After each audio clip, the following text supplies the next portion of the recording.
Aux États-Unis, depuis 1990, on a un doublement des divorces pour les 50 ans et plus, et même un triplement pour les 65 ans et plus. Et en France, on va vers cette tendance. On a toute cette image que nos grands-parents s'aimaient pour toute la vie. Et on s'est aperçu que certains de nos grands-parents ont fini en coloc ou à se détester. Alors on est la génération où on se dit, je veux pas finir comme ça. AVS avec Philippe Robichon.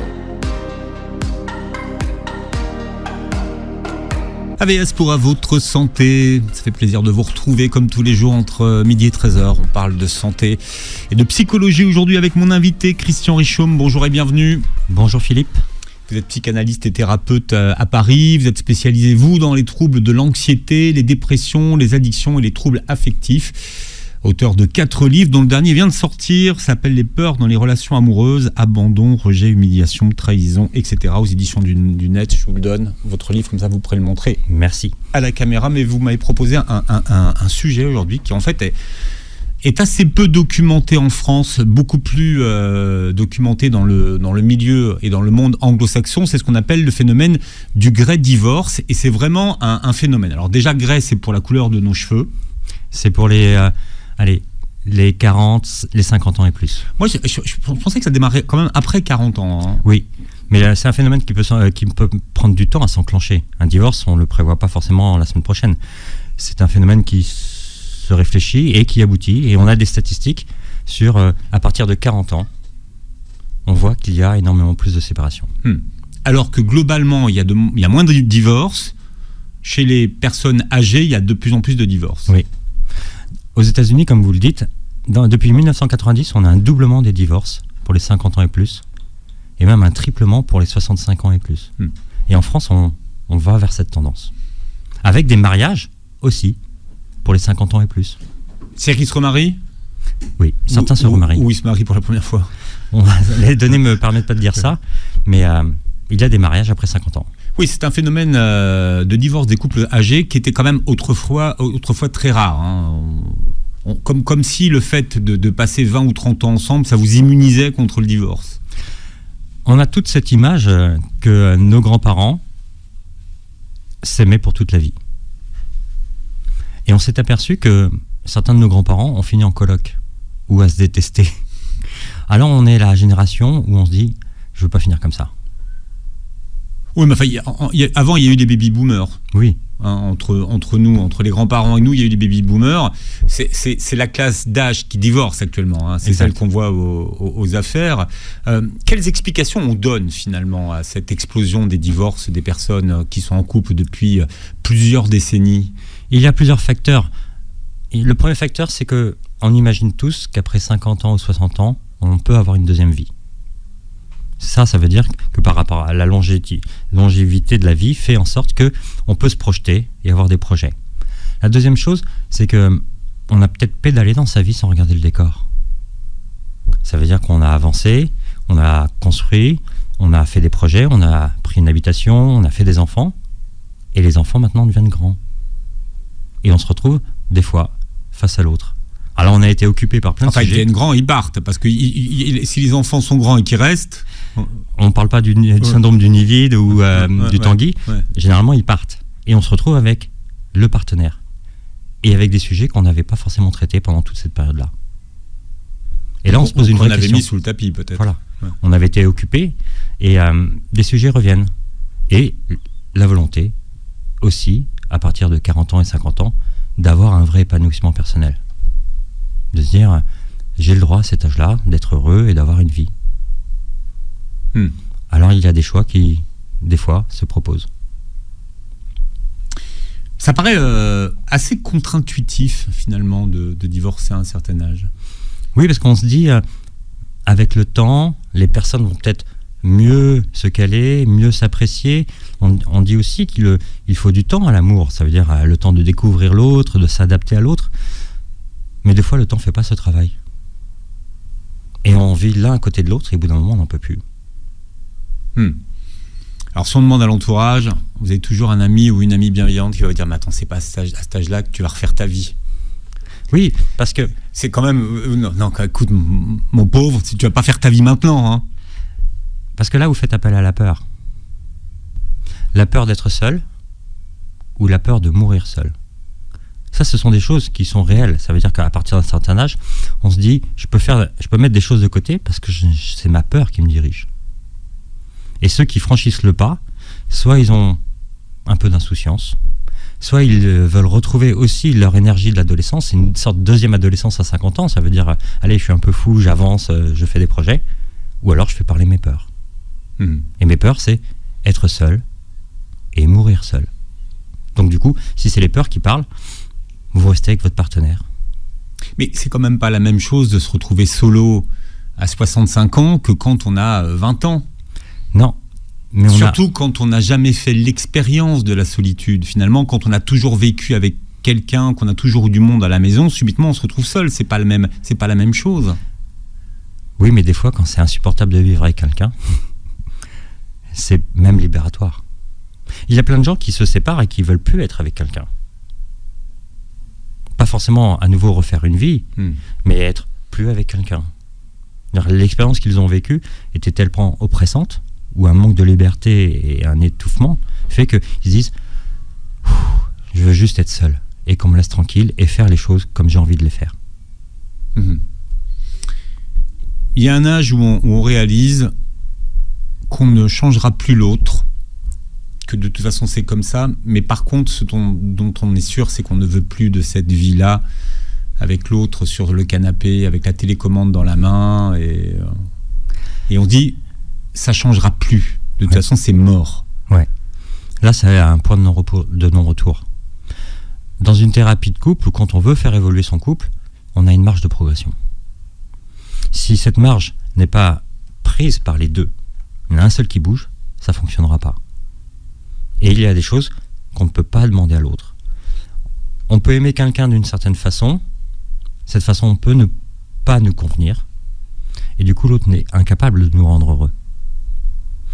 Et quand il est dans le canapé, ou quand elle a ses habitudes et que personne ne veut bouger, le couple, dans l'ancienneté, il peut finir par une guerre de tranchées.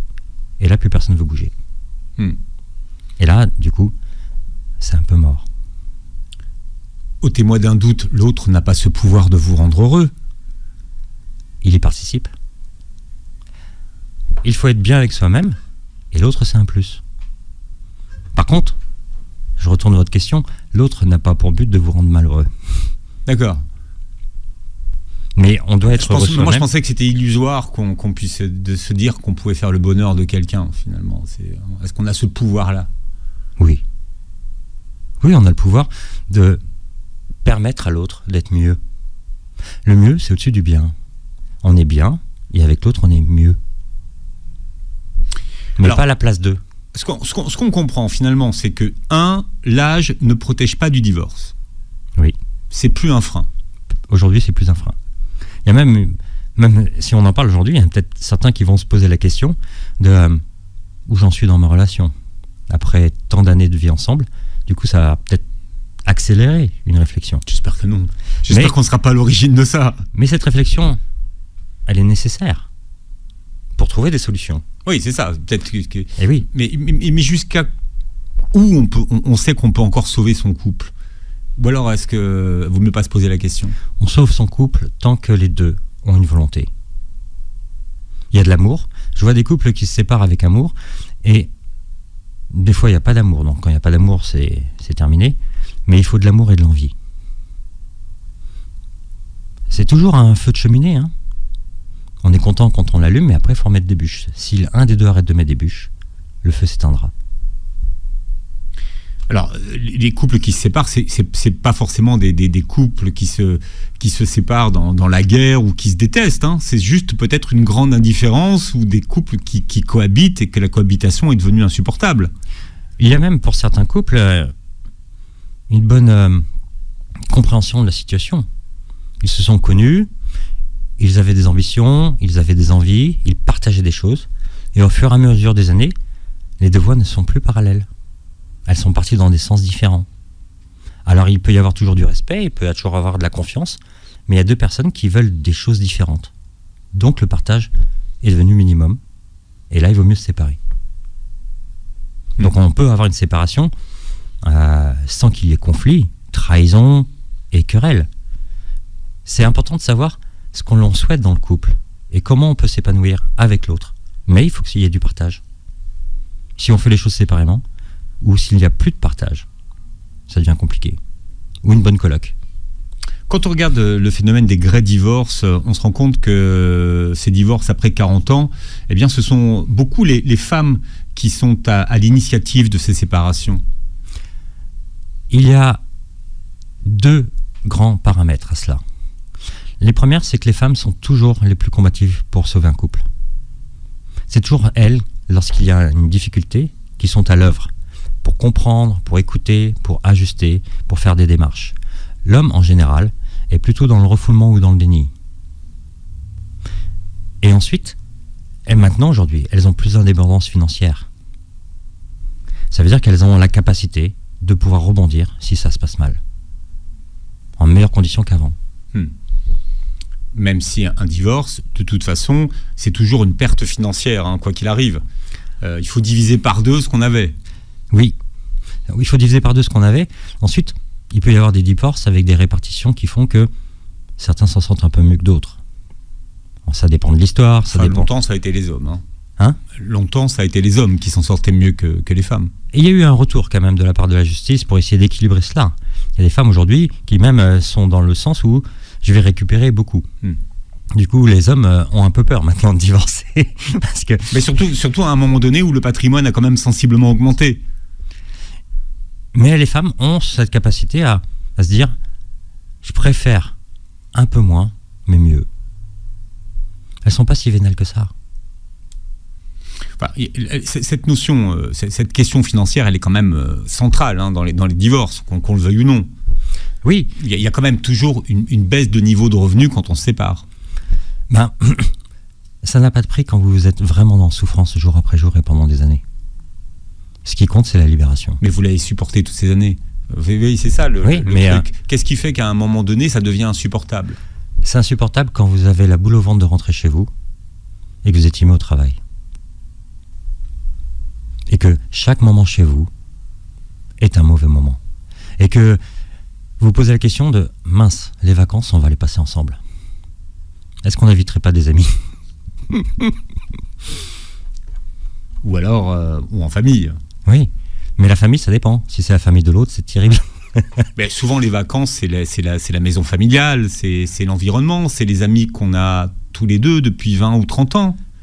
Oui. C'est un environnement qu'on connaît, en fait, qui peut être sécurisant. C'est pour ça que on prépare vite les vacances ensemble. Et ensemble, c'est avec d'autres. Parce qu'on ne veut pas se retrouver avec sa moitié. Voilà, et on parle de l'explosion des divorces tardifs. Alors ça porte une expression, le grey divorce. Ça a été conceptualisé par une Américaine, je crois, il y a une 20aine d'années. C'est ça, c'est par rapport aux chiffres de 1990.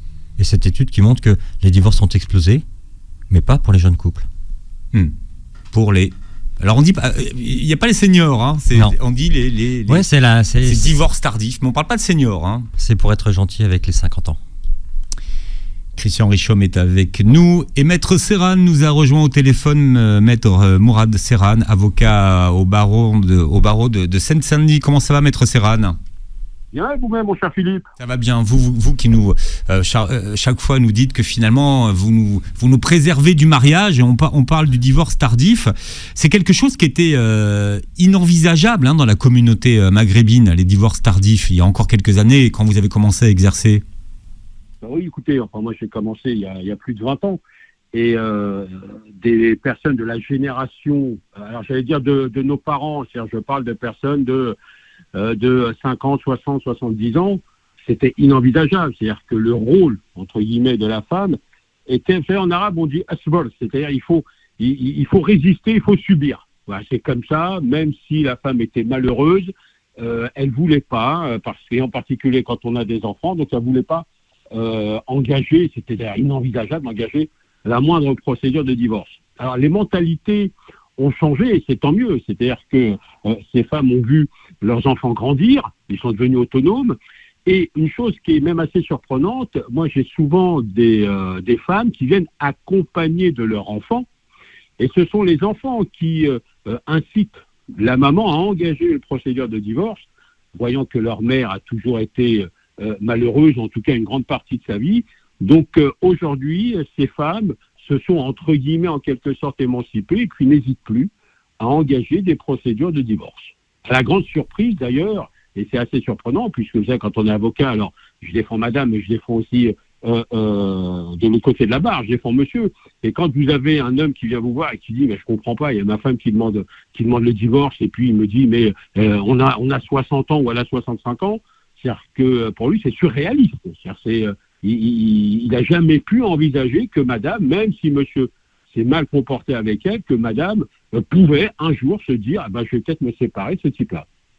Alors c'est un phénomène qui est quand même essentiellement féminin, très féminin.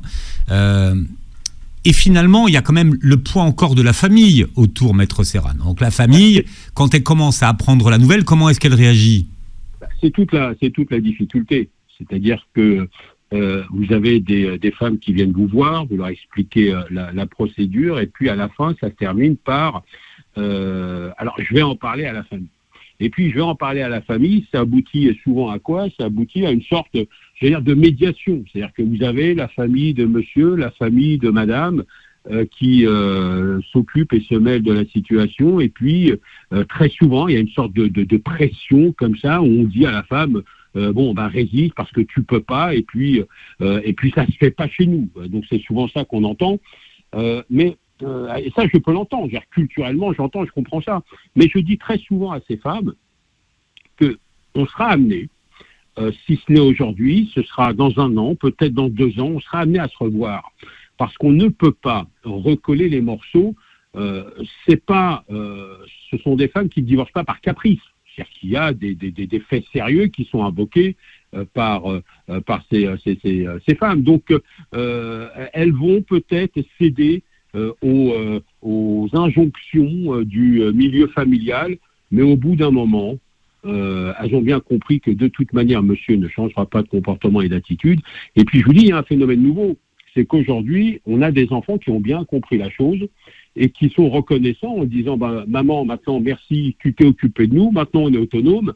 Eh bien, si la vie est insupportable avec papa, nous, on va aussi t'aider à te séparer de lui. Et là encore, c'est un phénomène qui était inimaginable il y a quelques années. Il y a cette notion de sacrifice. Là, on parle de femmes qui se sont sacrifiées, et notamment pour élever leurs enfants et qui ont accepté l'inacceptable pendant des années. Mais quelles sont les raisons qui sont avancées aujourd'hui au divorce, Maître Serran ? Je vous dis, la raison essentielle, c'est de dire moi maintenant, j'ai fait ce que j'avais à faire en qualité de maman. Voilà, je me suis occupé de mes enfants, ils sont grands, ils sont autonomes. J'ai le droit aussi, et là encore, c'est une notion qui est entre guillemets rentrée tardivement dans l'esprit de ces femmes de cette génération. J'ai le droit, en définitive aussi, à être heureuse et à vivre correctement, sans être délaissée par monsieur qui part des 3, 4, 5, 6 mois au pays et puis on ne sait pas trop pourquoi, même si on s'en doute, et qui revient, et il faut que la table soit prête, et il faut que la maison soit toujours impeccable. Donc, ce mode de vie est insupportable. Alors, il l'était il y a des années, mais elles ont pris conscience de ça en disant « j'ai joué mon rôle de mère, maintenant, et l'âge faisant, il faut que je pense quand même un peu à moi ». Et donc, le fait de vouloir penser à soi, on se dit « pourquoi est-ce que je reste avec, entre guillemets, un poison pendant toutes ces années ? Je vais faire fi des déclarations des membres de la famille. Je vais en quelque sorte, j'allais dire m'émanciper, mais c'est terrible de dire ça, on est en train de parler de femmes qui ont plus de 50 ans et qui étaient encore sous l'emprise du milieu familial.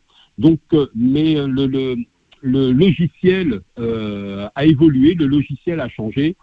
Une femme de cet âge-là qui considère que monsieur ne s'occupe pas d'elle comme il devrait s'en occuper, n'hésite plus maintenant à dire maintenant mon grand, débrouille-toi tout seul, et elle engage la procédure de divorce.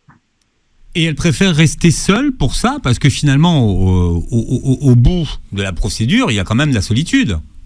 Oui, mais vous savez, en particulier les femmes qui ont des enfants, elles se reposent beaucoup sur leurs enfants, c'est-à-dire que honnêtement, alors après, comme je ne suis pas dans l'intimité de leur vie, mais j'ai jamais eu comme discours le fait de dire je vais me séparer de monsieur et puis bon, de toute manière, j'ai encore le temps, je suis encore jeune et puis je suis encore dynamique et donc peut-être que je vais rencontrer quelqu'un d'autre. Là encore, c'est pas dans leur logiciel. C'est-à-dire que ce sont des femmes qui se disent j'ai eu, entre guillemets, un seul homme, et ben ça s'est pas fait, on va pas vieillir ensemble. Elles se séparent de l'intéressé et puis elles vont rester seules. Et leur centre d'intérêt, j'ai l'impression que c'est même pas elles-mêmes, ce sont les enfants. C'est-à-dire qu'elles vont s'investir complètement sur les enfants et sur les petits-enfants. Mais j'ai pas, en tout cas dans les dossiers que j'ai eu amené à gérer, j'ai jamais eu une femme qui me dit « Maître, la procédure est bien longue, j'ai rencontré quelqu'un et j'aimerais officialiser tout ça ». Oui, c'est pas, on divorce pas pour refaire sa vie finalement avec voilà, c'est ça. Non, on parlait de sacrifice, c'est un sacrifice à l'égard de monsieur, mais ça reste encore le sacrifice à l'égard des enfants. C'est-à-dire que elles veulent même pas imaginer ce que pourraient penser les enfants si la mère était amenée à rencontrer quelqu'un d'autre ou à officialiser sa relation avec quelqu'un d'autre. Oui, ça, c'est encore une autre étape qu'on n'a pas passée. Christian Richomme. Moi, je le vois aussi dans mes histoires. Souvent, on éduque nos enfants en leur disant il faut que tu sois bien, il faut que tu sois bien traité, il faut qu'on te respecte. Alors, nos enfants, au bout d'un moment, ils grandissent et ils voient peut-être que le schéma familial, c'est pas ça. Et au bout d'un moment, ils disent maman ou papa, il faut que toi aussi, tu te fasses respecter, toi aussi, il faut que tu sois heureuse. Et du coup, ce qu'on a semé à travers les enfants nous revient comme une aide. Et j'ai plein de patientes qui sont dans cette démarche. Ça veut dire maman, il faut que tu arrêtes. Maman, tu es en souffrance. Maman, tu as fait ton travail. Nous sommes maintenant grands. Il y en a qui ont attendu. J'ai une patiente qui a attendu Parcoursup, que Parcoursup ça soit fini, s'ouvre, pour qu'elle se dise ok, je commence à réfléchir à la stratégie. Et arrête, maman. Tu as donné, tu as fait ce que tu voulais. Ça fonctionne pas, donc stop. Et on t'aidera. Et en fait, les enfants sont toujours... Maman sera pas seule. Elle sera, bien sûr, seule dans un appartement où elle va retrouver des conditions. Même les enfants, pour eux, c'est une façon de récupérer maman plus près, géographiquement. Et les enfants se disent, maman, on viendra te voir. Et on sera là. Alors, sans dévoiler les dessous des transactions, Maître Serran, l'argent a quand même une place importante quand on divorce. C'est rarement un gain pour les femmes qui divorcent. Non, c'est toute la difficulté, et en particulier pour, entre guillemets, les femmes de la communauté, au sens large du terme. Pourquoi ? Parce que ce sont des femmes qui n'ont pas travaillé. Alors quand je dis pas travailler, je parle pas de je m'occupe de monsieur, de la maison et des enfants, mais elles n'ont jamais été salariées en règle générale. C'est cette notion de sacrifice en disant je vais m'occuper de tout ce qui est la maison et puis monsieur va travailler, sauf que quand monsieur dit moi j'ai envie de me séparer, se pose le problème de l'argent. Qu'est-ce qu'on fait ? Comment ça se passe ? Alors juridiquement, il y a toujours la possibilité de demander pour compenser cette disparité. On parle de prestations compensatoires, c'est-à-dire qu'on demande un montant en disant écoutez, toutes ces années entre guillemets de sacrifice, nous, on va calculer à combien ça peut être évalué. Sauf que ce qui se passe très souvent, et je vous dis en particulier quand les procédures de divorce ont lieu au moment quasiment où monsieur arrive lui aussi à la retraite, très souvent, monsieur va terminer sa retraite au pays. Donc, il va terminer sa retraite au pays. Alors, on peut éventuellement, quand la procédure va jusqu'au bout du bout, procéder à une saisie éventuelle sur sa retraite. Alors, c'est une partie, évidemment, on ne prend pas l'intégralité de ce qui est perçu par monsieur, mais madame, même si elle a une belle décision qui dit monsieur doit verser une prestation compensatoire, on n'a rien pour faire exécuter concrètement.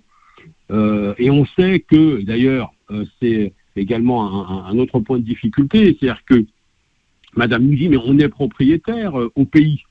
Sauf qu'au pays, le bien est au nom de monsieur. Et à partir du moment où le bien est au nom de monsieur, par définition, on ne peut pas faire exécuter. On ne peut pas dire, attendez, il y a un bien qui appartient à monsieur et madame. On vous dira non, il n'appartient qu'à monsieur. Et le bien est de l'autre côté de la Méditerranée. Donc on ne peut pas faire exécuter une très belle décision qui dirait, je dis n'importe quoi, il y a une prestation compensatoire de 150 ou 200 000 euros. Donc monsieur, qu'on le veuille ou non, s'en sort quand même bien. Enfin, dans la plupart des cas, mieux que madame. Enfin, en tout cas, financièrement. On ne peut pas généraliser, mais effectivement, souvent, les femmes y perdent plus que les hommes. Oui, mais c'est aussi un frein à cette procédure de divorce. Et puis, votre invité parlait de la présence des enfants. Alors, j'allais dire, dans l'idéal, vous avez des enfants qui soutiennent leur mère, mais d'abord, parfois, ça arrive aussi, on n'a pas d'enfants, et puis parfois, vous avez des enfants, entre guillemets, qui sont ingrats. Donc, la femme se dit, si je me sépare de monsieur, qu'est-ce qui va m'arriver ? C'est toute la difficulté. Donc, cette notion de sacrifice continue ad vitam aeternam. Donc, alors c'est facile de dire, bon, engage une procédure de divorce et débarrasse-toi de monsieur. Mais c'est vrai qu'il y a l'après. Qu'est-ce qu'on fait il y a des conséquences après. Conséquences financières. Si le bien est une location, qui va payer la location ? Il faut bien que madame mange et s'habille. Donc, il faut aussi faire attention à ça, en tout cas au discours assez facile pour dire, bon, si c'est insupportable, elle n'a qu'à divorcer, et puis sinon, c'est elle qui accepte ces conditions-là. Non, c'est-à-dire qu'il y a l'après. Et puis, encore une fois, dans toutes les familles, les enfants ne sont pas forcément présents, et présents, alors affectivement, mais présents aussi financièrement. Maître Mourad Serhan, on vous retrouvera samedi, Maître Serhan, dans C'est tout droit, à partir de 11h. Merci d'avoir été avec nous, Maître Serhan. C'était un plaisir. Plaisir partagé. Alors, on parle du Great Divorce, les divorces tardifs, avec mon invité Christian Richaume. Et posez-vous la question, est-ce que vous voulez passer les 20 prochaines années de votre vie dans un mariage malheureux ? C'est souvent une décision qui est lourde, puisque d'un côté, vous avez des décennies d'histoire commune, une famille et des amis partagés, des actifs communs. Et donc, finalement, quitter ou vouloir se séparer, c'est aussi dire... pas adieu, mais dire au revoir à tout ça. Même les amis, quand vous vous séparez, ont des conflits de loyauté parfois. Ça, c'est terrible, parce qu'on avait un monde qui était construit, et il faut le diviser. Et des fois, c'est pas 50-50. Donc, quand on parle des amis, c'est très compliqué, parce qu'au départ, ils sont de bons conseils pour dire, tu ne dois pas supporter cette vie-là, tu dois faire quelque chose. Et après, quand on est dans l'action, on peut, des fois, par des conflits de loyauté ou leur positionnement, les voir disparaître. Alors qu'on leur a rien demandé, vos amis. Mais c'est eux-mêmes qui se positionnent, c'est terrible. Quand on se sépare, c'est une période nouvelle pour la personne, parce qu'elle a quelque chose à reconstruire, elle a à se redéfinir et à se stabiliser, parce qu'on passe par une phase, par un tunnel qui est très compliqué, de façon pragmatique. Il y a un changement d'habitude, un changement de lieu de vie, on ne se retrouve plus avec l'autre, ce qui est peut-être un soulagement, mais on avait aussi des marques. On avait des marques parce qu'on se répartissait des choses et qu'on avait, même si pendant des années ça a été déséquilibré, l'autre participait à un petit truc. Et on se retrouve avec ce vide, et c'est très important de vouloir bien gérer ce vide. Parce que sinon, derrière, on a fait tout ça pour quelque chose qui fait pchit. Il y a toute une série de deuils quand même à faire. Ouais. Et il faut les faire. Et ça, c'est au psy que je m'adresse, il faut faire tous ces deuils-là. Il y a l'acceptation. Accepter la situation, accepter que la relation est terminée, et qu'elle est passée. Ensuite, il y a un soulagement. On vit toujours un soulagement, ça veut dire ce qui m'oppressait, ce qui était négatif n'est plus là. Donc ça fait du bien. Mais cette période d'euphorie ou de légèreté, elle passe. Parce que derrière, il y a de la colère contre l'autre, parce qu'on est dans une procédure ou dans une séparation matérielle ou quoi que ce soit. Donc du coup, là, il y a de la colère qui arrive. Il y a de la colère contre soi. Parce qu'on se dit, pourquoi j'ai enduré ça ? Pourquoi j'ai fait ça pendant tant d'années ? Et au final, pour me retrouver là. On s'en veut beaucoup de ces choix ou de ces non-choix. Et après, il y a une dernière période, c'est la tristesse. Les choses bien qu'on avait, on les a plus. Parce que tout n'est pas négatif non plus. Non, quand on reste 25, 30 ans avec quelqu'un, bon... Oui. On est content de partir parce qu'on perd ce qu'on supportait pas. Mais après, on est en manque, quelquefois, de ce qu'on supportait ou de ce qui était bien. C'est le prix de la liberté, finalement. C'est un équilibre. Pour revenir sur ce que disait Maître Serhan tout à l'heure, les hommes, alors c'est même pas à un certain âge, mais partent moins parce qu'ils ont peur de se retrouver seuls, plus que les femmes, finalement. On présente les hommes comme grands, beaux et forts, et ils ont super peur. Ils ont super peur. Ils ont super peur de se retrouver tout seuls. Ils ont super peur de finir tout seuls. Et en plus, quand ils ont été avec quelqu'un pendant des années, pour eux, dès que cette décision elle est prise, et souvent elle est prise par la femme, ils sont très vite en quête de trouver quelqu'un. Très très vite. Parce qu'ils ne supportent pas le fait de vivre seul. Oui, puis les hommes cherchent une infirmière. Alors que les femmes, elles veulent juste être libérées. Quand vous croisez une femme dans cette zone-là, et que vous initiez le fait que peut-être, potentiellement, vous allez rencontrer quelqu'un avec qui vous êtes heureux, elle dit « Ah non, moi j'en veux pas. Tout ce que je veux, c'est être libre et qu'on m'embête pas. » C'est avoir la paix. Voilà. Bien sûr que ça peut arriver, et que ça arrive, heureusement, dans de nombreux cas après. Mais dans cette zone-là, elles disent « Mais jamais de la vie, et ça m'a même pas traversé la tête. » Alors que si c'est un homme, il est déjà en train de chercher. Il y a cette idée finalement, parce que quand on divorce à un certain âge, il y avait ces dernières années de vie, et puis le fait de ne pas mourir seul, c'était quand même important de ne pas mourir seul. Ça veut dire que finalement, c'est quelque chose dont on se débarrasse. On dit que peut-être on va mourir seul. Dans les vieilles générations, souvent, les hommes finissaient leur vie avant les femmes. Donc les femmes avaient déjà l'habitude de vivre seules leur fin de vie. La différence... Oui, je parle des hommes, parce qu'en fait, quand je disais les hommes cherchent une infirmière, en général, oui, eux, c'est vital. Ouais. C'est très compliqué pour un homme de se dire, si j'ai quoi que ce soit, j'ai pas quelqu'un autour de moi. Mais on le voit de l'enfance, on le voit à 20 ans, on le voit à 30 ans, on le voit à 40 ans. Je fais une caricature, mais ça me fait plaisir. C'est que quand un homme a un rhume, c'est la fin du monde. Hein, et il dit, chérie, où est le Doliprane ? Donc comment il fait s'il est tout seul avec un rhume pour trouver le Doliprane ? Comment rebondir émotionnellement quand on a divorcé après 20, 30, 35 ou même 40 ans de vie commune ? Il faut se retrouver. Il faut pas retrouver la personne qu'on a été à 20 ans, mais la personne qu'on a construite depuis ce temps-là. Il faut être entouré, essayer de trouver un peu de soutien. C'est important d'avoir à ce moment-là des échanges, non pas sur ce sujet, mais sur qui je suis, ce que j'ai envie. Remettre un peu d'équilibre dans sa vie. Équilibre dans sa vie, ça veut dire veiller à son alimentation, son activité, son sommeil et ses plaisirs. Et puis, chercher de nouvelles choses qui peuvent nous faire du bien. On peut découvrir à n'importe quel moment de sa vie des choses auxquelles on n'avait pas pensé qui nous font du bien. Et c'est ça qui est intéressant. J'ai quand même des patientes qui viennent me voir et elles ont 72 ans. Et elles me disent, j'ai envie de travailler sur moi, j'ai envie de découvrir des choses sur moi.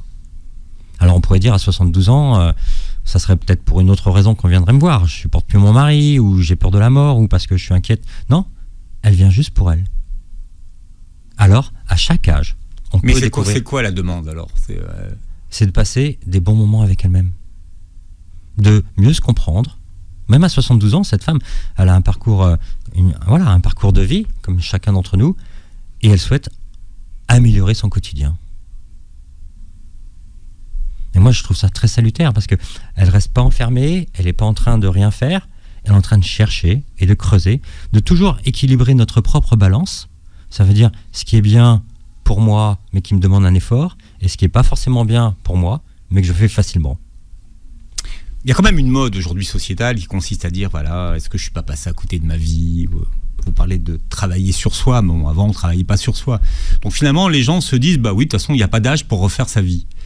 Et j'ai envie d'être heureux. C'est ce qu'on appelait il y a quelques années, ce qu'on appelait la crise des 50 ans ou de la quarantaine. La quarantaine, ça commence à 40 ans, voilà. La crise du milieu de vie. La personne se pose des questions, elle se dit j'ai réalisé des choses, elle a compris qu'elle ne peut pas tout faire. Donc on est sorti des 20 ans où on imaginait qu'on pouvait faire plein de choses dans le monde. Là on est un peu plus dans le concret et on se dit ok, avec les possibilités que j'ai, est-ce que je peux changer la donne ? Et ça nous remet dans une dynamique d'adolescent. On adore être enfant, on aime comme des enfants et on adore être comme ça. Ça veut dire que tout d'un coup on se dit voilà, j'ai fabriqué, j'ai construit des choses, ça arrive pas forcément à l'endroit où je voulais que ça arrive, alors je me remets à construire quelque chose. Et il y en a qui décident de tout raser pour reconstruire. C'est comme un jardin. Vous avez mis un jardin, vous avez planté des plantes, et puis il y a des plantes qui fanent, donc vous les remplacez. Et puis vous avez des mauvaises herbes. Et vous occupez du jardin, et un jour vous dites ok, j'enlève tout et je recompose tout autrement. C'est peut-être ça aussi, des fois, que certains font. C'est-à-dire qu'ils enlèvent tout, au lieu de remettre les mêmes plantes et d'enlever quelques mauvaises herbes, ils rasent tout, et ils se disent, je vais tout refaire, tout le paysage. Alors après, il faut des ressources, et puis ça se fait pas en un jour. Oui, qu'est-ce qu'il faut comme ressources? Parce que est-ce que tout le monde peut se le dire? Ça, je suis pas sûr. Hein. Non, il faut des ressources, ça veut dire des ressources psychologiques, il faut un peu de ressources financières, et il faut être aidé. On en a parlé, un divorce, ça peut être très compliqué, une séparation, ça peut être très compliqué financièrement, donc on se retrouve avec envie de plus, avec moins. Donc c'est compliqué. J'en reviens au prix de la liberté. Oui. Bon, la liberté, ça n'a pas de prix, mais quand même, il faut vivre. Oui, mais pour ceux qui sont en souffrance depuis des mois ou des années, c'est vraiment important. Vraiment important. Est-ce qu'on a évalué les conséquences d'un divorce tardif sur la santé mentale? On évalue le fait que dans un divorce, souvent, il y en a un qui gagne psychologiquement et un qui perd. Je ne parle pas d'argent, de rupture, de partage, de qui refait sa vie. Il y en a un qui se dit, c'est l'occasion pour moi de rebondir, de faire quelque chose, que ce soit seul ou avec un nouveau partenaire. Et puis il y en a un qui reste dans le regret, dans le remords, et qui bouge pas. Et qui nourrit, jour après jour, une tristesse ou une colère. Et là, ça devient compliqué. Parce que la personne vieillissant, ses possibilités d'évoluer diminuent, et sa colère ou sa tristesse augmente, et elle contamine ceux qui l'entourent. Et continuer à en vouloir l'autre, et ruminer. Moi, je reviens sur la question de la solitude. Tout le monde n'est peut-être pas fait pour vivre seul. Non. C'est une expérience quand même particulière que l'expérience de la solitude. Ce que je dis à mes patients, c'est que j'ai une bonne et une mauvaise nouvelle. La bonne nouvelle, c'est que... Non, la mauvaise nouvelle, c'est que même quand on est avec des gens, on peut se sentir seul. On a toujours été à un endroit, à une soirée, et on se dit, je me sens seul. Pourtant, il y a plein de gens autour de moi. Ça, c'est la mauvaise nouvelle. La bonne nouvelle, c'est qu'on n'est jamais seul. On est toujours avec soi-même. On est toujours avec soi-même. Robinson Crusoe, il n'a pas fait une dépression sur son île. Ça veut dire qu'on doit, et on discute avec soi-même. Donc il faut qu'on habite avec soi-même. Il faut qu'on essaye de se gérer. Il y a des personnes qui sont plus en dépendance affective. Parce qu'ils imaginent que l'autre va donner toutes les solutions. Et qu'une partie des solutions, on doit les trouver en nous-mêmes. Donc on a cette voie, on cogite toute la journée, on réfléchit tout le temps, et on doit vivre avec nous-mêmes. Et ensuite, l'autre est quelque chose qui est en plus. Quels sont les défis d'un divorce tardif, d'un point de vue personnel, finalement? Le défi ou l'objectif? Je ne sais pas si c'est un défi, d'ailleurs peut-être qu'objectif est mieux. L'objectif, c'est le bien-être. L'objectif, c'est de sortir d'une solution de souffrance et d'imaginer que derrière, ça sera mieux. Et c'est un objectif et c'est un défi. Alors tant qu'on ne l'a pas expérimenté, on ne sait pas si ça sera mieux ou pas. Hein. On peut imaginer que ce sera mieux, mais à vivre, c'est peut-être pas mieux. Ou alors c'est mieux. Ou alors c'est même beaucoup mieux qu'on imaginait. Alors je réponds par une phrase assez banale. On sait ce qu'on perd, on ne sait pas ce qu'on gagne. Mais il y en a qui se disent, ça je ne veux plus perdre. Quand on veut refaire sa vie et qu'on a passé 30, 40 ans de sa vie avec quelqu'un, par quoi on commence? Par retrouver sa propre identité. C'est-à-dire que c'est très important pour mes patientes, par exemple, je leur dis de retrouver un chez vous. C'est important d'avoir un pilier, donc un nouveau chez soi. Ça veut dire un nouveau chez soi et vous le décorez, vous l'aménagez comme bon vous semble. Peu importe si vous n'avez pas beaucoup de moyens, mais faites que ça soit votre nouveau cocon. Ça veut dire que là vous êtes toute seule. Vous avez l'occasion de l'aménager sans demander l'avis de personne. Faites ce nouveau chez vous qui soit un pilier. C'est important d'avoir un chez soi qui soit un pilier où on se sente bien. Et à partir de cela, je leur dis retrouvez une vie. Retrouvez une vie sociale, une vie avec des plaisirs, faites-vous plaisir, faites des choses pour vous. Retrouvez aussi votre propre bien-être. Ça veut dire pensez à vous. Pensez à votre estime de vous. Pensez à vous faire joli et à vivre tout simplement des petits plaisirs de la vie. La vie, c'est pas un bonheur. Notre cerveau, il est pas fait pour être heureux. Ah bon? Il est fait pour survivre. Donc il est à l'affût de toutes les peurs. Par contre, être heureux, ça demande un effort. Alors je leur dis, investissez en vous, faites un petit effort, et derrière, il y a des petites perles de bonheur, et devenez collectionneuse. Bon, je vous rappelle la question du jour. Est-ce que vous avez envie de passer les 20 prochaines années de votre vie dans votre mariage? Si c'est la bonne personne, avec grand plaisir. Avec grand plaisir. Et si c'est pas la bonne personne, alors soit on fait en sorte que ça le devienne, soit on se sépare. Christian Richaud, moi je rappelle que vous publiez Les peurs dans les relations amoureuses, abandon, rejet, humiliation, trahison aux éditions du Net. Montrez-le à la caméra. C'est le petit dernier, vous réécouterez l'émission en podcast sur beurrefm.net et vous verrez la vidéo sur notre chaîne YouTube. Merci d'avoir été avec nous. Merci beaucoup Philippe. Et passez une très belle journée santé sur Beurre FM.